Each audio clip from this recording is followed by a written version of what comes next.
दोस्तों ये बात है 23 अगस्त 2023 की, जब इंडिया का चंद्रयान 3 चांद पर एक सक्सेसफुल लैंडिंग करता है। यूएस, रशिया, चाइना के बाद इंडिया 4th ऐसी कंट्री बन जाता है जिसने चांद पर एक सक्सेसफुल सॉफ्ट लैंडिंग की है। और ये चंद्रयान 3 चांद पर कुछ ऐसी चीजें डिस्कवर करता है जिसको सुनकर पूरी दुनिया एक बार फिर से हैरान हो जाती है। तो hello friends, welcome back to my channel are informative videos. दोस्तों चंद्रयान 3 साउथ पोल पर एक सॉफ्ट लैंडिंग करने के बाद पूरी दुनिया में शोर मच जाता है, क्योंकि चंद्रयान 3 ने चांद पर वहां लैंडिंग की थी जहां पर लैंडिंग करना बहुत ही ज्यादा मुश्किल है और अभी तक कोई भी कंट्री वहां पर लैंड नहीं कर पाई थी। मतलब चांद के साउथ पोल की साइड पर जहां पर ज्यादातर अंधेरा ही रहता है और वहां पर बड़े बड़े गड्ढे और वहां का टेम्परेचर -250 सेल्सियस हो जाता है और वहां पर 14 दिनों के लिए अंधेरा होता है और 14 दिनों के लिए ही सूरज की रोशनी होती है और वहां पर सिग्नल और कम्युनिकेशन का टूट जाने का खतरा भी रहता है, जिसकी वजह से वहां पर सॉफ्ट लैंडिंग करना बहुत ही ज्यादा मुश्किल है। और चंद्रयान 3 ने वहां पर एक सॉफ्ट लैंडिंग करके पूरी दुनिया को हैरान कर दिया और पूरी दुनिया ने इनकी कामयाबी को सेलिब्रेट भी किया था। दोस्तों ये इंडिया का चंद्रयान 3 से पहले 2 और मिशन किए गए थे। चंद्रयान 1 मिशन जो कि 22 अक्टूबर 2008 को लॉन्च किया जाता है और इसी मिशन पर एक बहुत बड़ी न्यूज सामने आती है कि चांद पर पानी मौजूद है। और दोस्तों कुछ सालों बाद चंद्रयान 2 मिशन को लॉन्च किया जाता है। इस मिशन में चांद पर पहुंचकर एक सॉफ्ट लैंडिंग की जानी थी ताकि ज्यादा से ज्यादा जानकारी हासिल की जा सके और चांद की मिट्टी के सैंपल लिए जा सके और एक कंप्लीट मून स्टडी की जा सके ताकि पता चल सके कि चांद पर और क्या क्या चीजें मौजूद हैं। यह मिशन 6 सितंबर 2019 को लॉन्च किया गया था और जब विक्रम लैंडर चांद पर लैंड करने के लिए ऑर्बिट से अलग होता है ताकि चांद पर एक सॉफ्ट लैंडिंग की जा सके, पर चांद के करीब जाते ही इसके सिग्नल टूट जाते हैं, जिसकी वजह से चांद पर एक सॉफ्ट लैंडिंग करना बहुत ही मुश्किल हो जाता है, क्योंकि इसमें लगे हुए थ्रस्टर्स अपनी स्पीड को कंट्रोल नहीं कर पाते और जोर से चांद पर टकराने की वजह से ये क्रैश हो जाते हैं और ये मिशन एक फेलियर साबित होता है। कुछ साल मेहनत करने के बाद, चीजों को इम्प्रूव करने के बाद इंडिया फिर से 23 अगस्त 2023 को एक बार फिर से चांद पर जाने के लिए चंद्रयान 3 मिशन को लॉन्च करता है। इस बार चंद्रयान 3 को अपग्रेड करके लॉन्च किया जाता है और उन गलतियों को भी ठीक कर लिया जाता है जो चंद्रयान 2 के मिशन के टाइम हुई थी। दोस्तों चंद्रयान 3 के मॉडल की बात की जाए तो ये 3 हिस्सों में डिवाइड किया गया है: लैंडर मॉड्यूल, रोवर मॉड्यूल और प्रपोर्शन मॉड्यूल। चंद्रयान 3 में सोलर प्लेट्स को लगाया जाता है, सेंसर को और ज्यादा इम्प्रूव किया जाता है, वैल्यूएबल थ्रेशर इंजन्स को ऐड किया जाता है, LDV लगाया जाता है जो कि लेजर की हेल्प से लैंडर की एटीट्यूड को डिटेक्ट करेगा और इस लैंडर में एक रोवर भी रखा गया है जिसका खुद का वजन 26 किलो है और इस रोवर का नाम प्रज्ञान रखा गया है। ये रोवर चांद पर उतरकर चांद के सैंपल को कलेक्ट करेगा और ये सैंपल विक्रम लैंडर को पास किए जाएंगे ताकि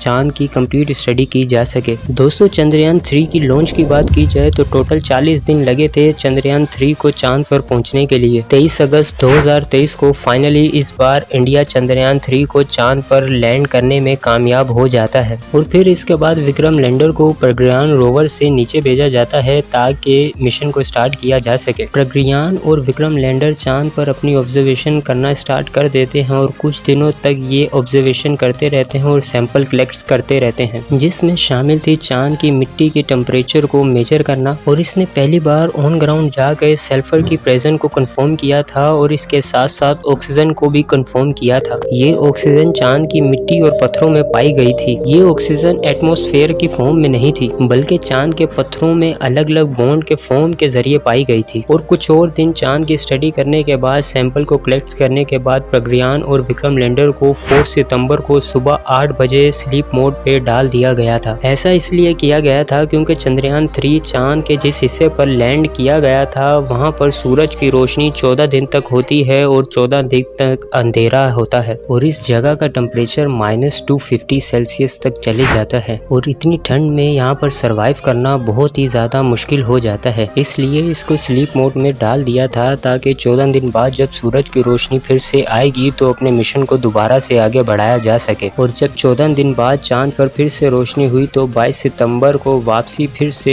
विक्रम लैंडर और प्रज्ञान को सिग्नल भेजा गया ताकि इनको स्लीप मोड से जगाया जा सके, मगर बहुत कोशिश करने के बाद भी सिग्नल नहीं जा रहे थे। अब सबको ऐसा लगना शुरू हो गया था कि ये चांद के टेम्परेचर को बर्दाश्त नहीं कर सके, जिसकी वजह से अब इनका स्लीप मोड से दोबारा वापसी आना बहुत ही ज्यादा मुश्किल है। बहुत कोशिश करने के बाद भी किसी किस्म का कोई भी कनेक्शन और सिग्नल नहीं आ रहा था, जिसकी वजह से ये मिशन एक फेल साबित हो गया। स्पेस सेंटर वालों को उम्मीद थी कि ये फिर से स्लीप मोड से जागेंगे, क्योंकि ये चांद की ठंड को बर्दाश्त नहीं कर सके, क्योंकि वहाँ का टेम्परेचर -250 सेल्सियस तक चले गया था और इस टेम्परेचर के बाद फिर से ऑन होना बहुत ही ज़्यादा मुश्किल था। मगर अभी भी स्पेस सेंटर वाले इसको सिग्नल भेज रहे हैं और उनको उम्मीद है कि शायद ये किसी तरह फिर से ऑन हो जाएगा। बेशक चंद्रयान 3 को अभी कोई सिग्नल नहीं जा रहे, पर इस चंद्रयान ने बहुत सी ऐसी चीजें डिस्कवर की हैं जिनका हमको पहले पता नहीं था। सब लोग पहले यही समझते थे कि चांद पर बस रेत ही रेत है, मगर चंद्रयान 1 के मिशन ने सबसे पहले ये पता लगाया था कि चांद के डार्क साइड पर पानी भी मौजूद है। इसलिए इसके बाद नासा ने भी कंफर्म करने के लिए एक मिशन को किया था, जिससे पता चला कि चांद की डार्क साइड पर जहां सूरज की रोशनी नहीं पड़ती वहां पर बर्फ की फॉर्म में पानी मौजूद है। तो दोस्तों, आई होप ये वीडियो आपको पसंद आई होगी। आपके प्यार भरे लाइक्स और फीडबैक का इंतजार रहेगा। और अगर अभी तक आपने इस चैनल को सब्सक्राइब नहीं किया तो जल्दी से चैनल को सब्सक्राइब कर दें, ताकि आपको हर न्यू आने वाली वीडियो मिलती रहे। तो मिलते हैं अगली वीडियो में, तब तक के लिए अपना बहुत सारा ख्याल रखिएगा। Bye bye and thank you so much.